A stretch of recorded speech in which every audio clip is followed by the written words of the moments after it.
Hi, and welcome to the Modern Persian Food Podcast. We are food bloggers, Bita Arabian, and Bita Nazim Kelly, and we're here to share with you the rich flavors and fresh ingredients of Persian cooking and how to incorporate them into today's modern lifestyles.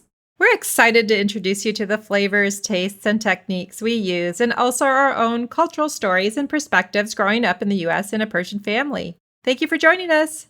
Welcome to episode 24. It's our part 3 of a 3-part series on the Persian New Year, Norooz.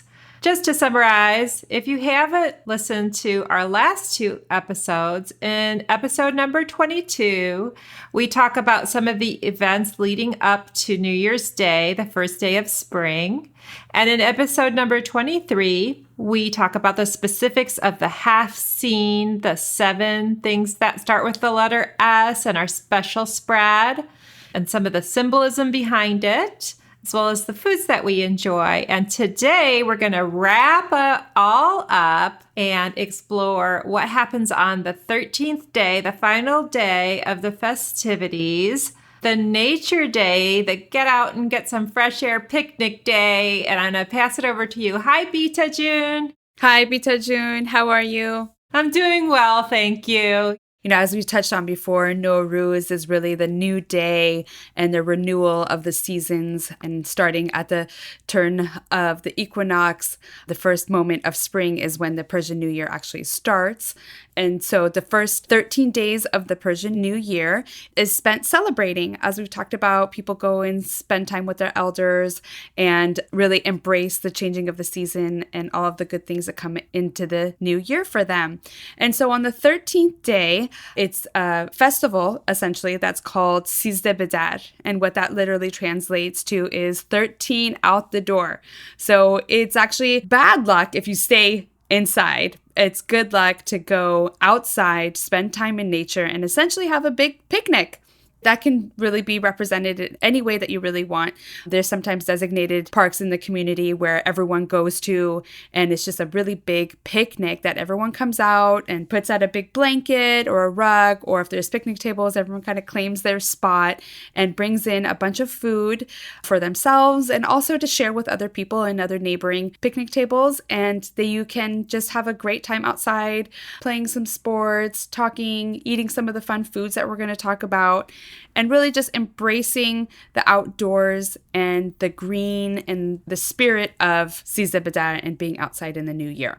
Yeah. So in past years, non-pandemic years, there's huge, sometimes gatherings of people are barbecuing and playing games and gathering in huge groups, both with your own family and friends and others. And it's just a really joyous occasion. Yeah. Now, of course, we are still coming out of the situation we've been in for the last year. So I would just say in all parts of the country, whether it's raining or snowing, we adjust the goals given what we're going through right now. And sometimes the goals are just go out on your porch and sit there and listen to music and get some fresh air. Welcoming spring, no matter where you are, what the weather is.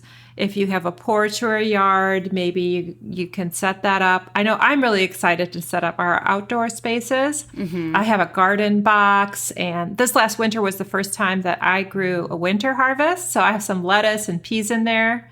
I know lots of people have taken up some sort of like silver lining hobbies and indoor gardens and outdoor gardens. And what have you done in the past, and what are you going to do, today, Bita, on this day? Previous years, depending on where I was living at the time, on the East Coast or the West Coast, if I had family around or not. But a lot of times, as I was mentioning, there's the big picnics out in community parks that everyone goes to. And we've definitely done a lot of that. Growing up in Marin County, north of San Francisco, we would always all go to McNear's Beach. And it would be kind of like a coordinated effort. Everyone would go there that day. They would bring in bands. They would bring in people selling kebabs. And when I was living in New York and I didn't really have a Persian community around me then, I have fond memories of going to Thompson Square Park in East Village and just having a little picnic out there and have some of our friends just join us. And then there's always like the food. I remember growing up, my mom would make a big pot of lubia polo, which is like one of my favorite rice dishes, which has green beans and typically beef or chicken, whatever kind of meat you want to use in it, with warm spices.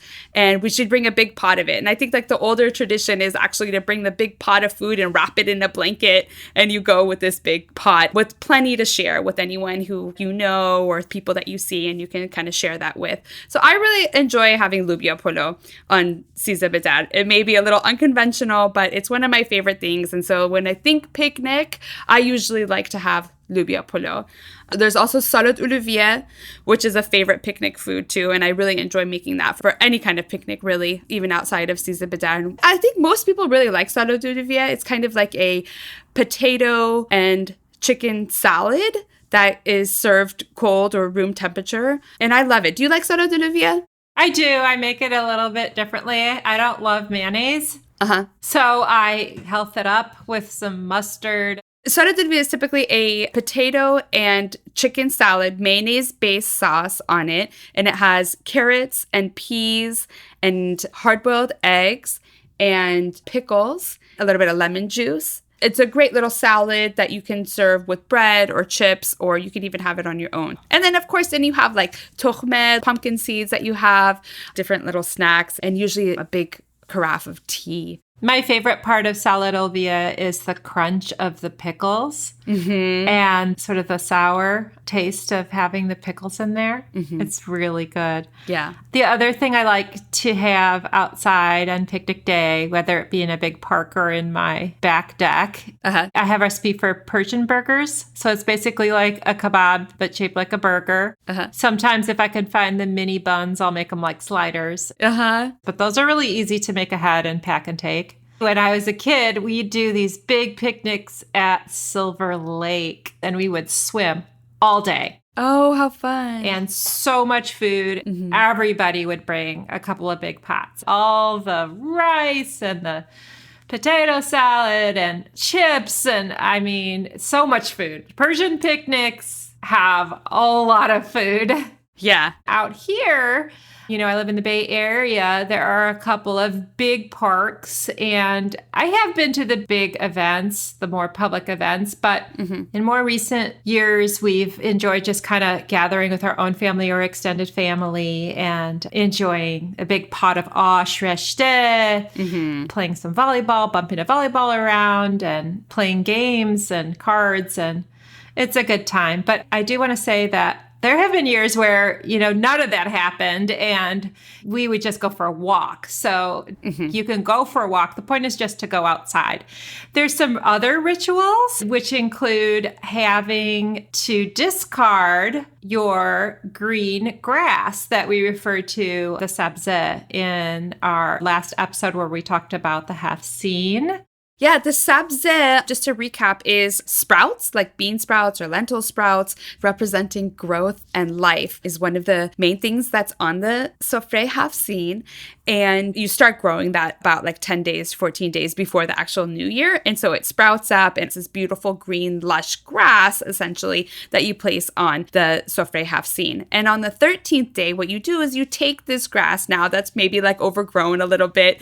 You're supposed to place it in running water. Then if there's like a creek or little river or something that you guys are at, you could place it and watch it like float down. So that's like really beautiful to send off the sabzeh. And either with that sabzeh or just grass when you're out on Sizdah Bedar is to tie the grass in a knot. You kind of double knot the grass, and that's to make a wish. I think it traditionally was for like your future. And that's like a fun little ritual to do on Sizdah Bedar when you're outside too. Speaking of the topic of sabzeh, last time when we talked about it, we shared some cheats, which was you can always go out and buy some already grown wheatgrass from health food store or market. The other thing you could do that was so cute that you brought up, Bita June, was to maybe look for some cat grass or catnip, just tie a pretty ribbon around it. And then recently I remembered, what about those old chia pets? Have you ever done a chia pet for sabzeh? I've never done it, but I think that's a really great idea. There's so many cute and creative ways to grow the grass.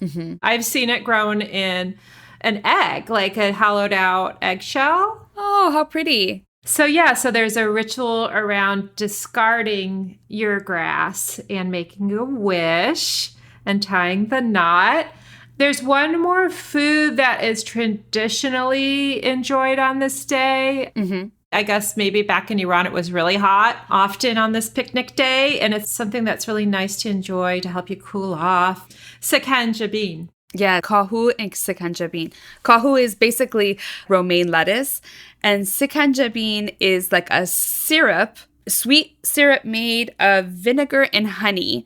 And what you do is you roll up the leaves of the lettuce and dip it into the sikanja bean. And it's actually very refreshing. So yes, you have it like when you're out on a picnic, but also like a hot summer's day. It's very refreshing like in the afternoon to have kahu and sikanja bean. You can also actually use the sikanja bean and make a sharbat, which is just like a drink that you mix that with water and ice. That's really refreshing on a hot day as well. It's so good. I remember the very first time I tried it as a kid, I was nervous, but I was surprised how delicious it is. Mm-hmm. It's not as tart as a salad dressing. It's really inviting. It's hard to explain, but I guess in a way it's like a deconstructed salad, right? It's just a big piece of romaine, right? Mm-hmm. Not chopped up or anything. And you dip it into the syrup. Yeah.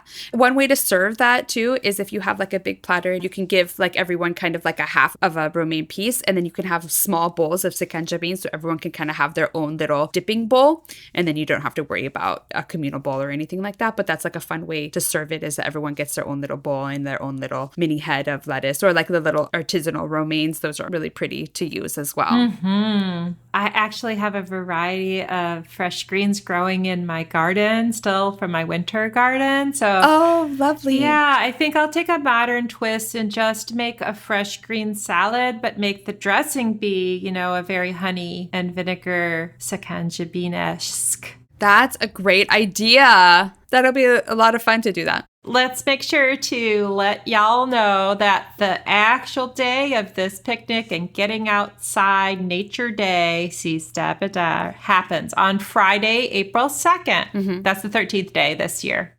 Yeah. And as we mentioned before, Persian New Year falls exactly on the spring equinox. So that varies by a few hours or like a day every year. So this year, the 13th day of Noruz will be on Friday, April 2nd. But other years, it could just fluctuate a little bit. Yeah. But typically, a lot of times when there's like a big community thing, they'll just celebrate it on that weekend, the closest weekend to it. So it doesn't always have to be just exactly on that day. Well, I hope that everyone has like a really great Nowruz and that their New Year's festivities all go well, and that we continue in pursuit of having everyone be healthy and happy as we go into year 1400 is the Persian year. Yeah, that feels sort of lucky in itself to me. It's just a nice, even number. So, Eid Shoma Mubarak. Eid Shoma Mubarak, Bita June. Best wishes for good health. Today's Ask the Beats comes from Nina in San Francisco, and she is asking how to make the best tahdig. That's a great question. How to make the best tahdig. And tahdig, again, is the crispy bottom of the rice pot. Golden, delicious, crunchy. And Bita June, what are your secrets for a perfect tahdig? Yeah. So we actually have a full episode dedicated to just tahdig, episode 11 of the podcast. So if anyone listening wants more details, feel free to refer back to that episode. But when I think about tahdig, I think there's a few key things that are helpful in making a great tahdig. One is having a good pot. So traditionally we say using a non-stick Teflon lined pot is the easiest to have the tahdig come out. And also the cheat of you can use parchment paper on the bottom of the pot if you don't have like a good non-stick pot. One part of the tahdig is actually making sure that it steams properly and making sure that you have like the paper towel or towel in between the lid and the pot itself. Another thing is actually I think cooking it enough, because I think that sometimes people are afraid of overcooking the tahdig, and so they may not let it set completely. So I think really making sure that it cooks enough in the bottom of the pot is an important thing to consider when you're making tahdig.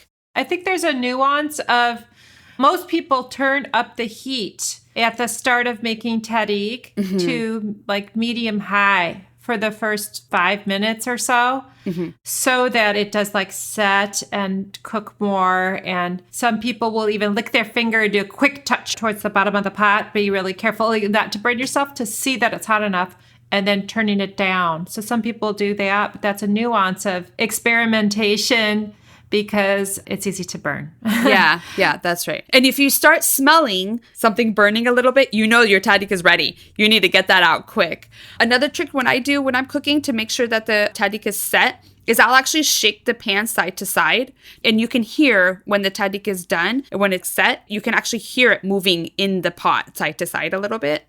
So I feel like if I shake the pan and I don't hear that, then it's not ready. Oh, interesting. So then I'll let it cook a few more minutes. And I like to go low and slow when I'm at the end part of the tahdig to just have it be even and get like a nice even crust on the bottom. So my cheat is if I have a small quantity and I want to make a yummy tahdig, I usually make my favorite version is the tortilla tahdig. Is I actually sneak a peek. I'll go in there physically and like put a little spoon or spatula under and actually lift it up a little and see if it's golden and if it's ready. I can adjust. Yeah, that's a good idea. So those are some tips, Nina. Let us know how it turns out. And thank you, everyone, for listening. Feel free to send us any questions for Ask the Beats in a future episode. You can email us or reach out to us over social media. Modern Persian Food is our handle, and our email is hello@modernpersianfood.com. Thank you, everyone. Have a great New Year's. Happy New Year. See you next time. Bye. So you've been listening to Modern Persian Food with Bita and Beata. Thanks for spending time with us. If you enjoyed what you heard today, consider telling your friends or giving us a good rating on iTunes. You can subscribe to our show for free on your favorite podcasting app or find us online at modernpersianfood.com for recipes and info that we talked about today. Thanks so much. We'd love to hear your thoughts, and see you next time.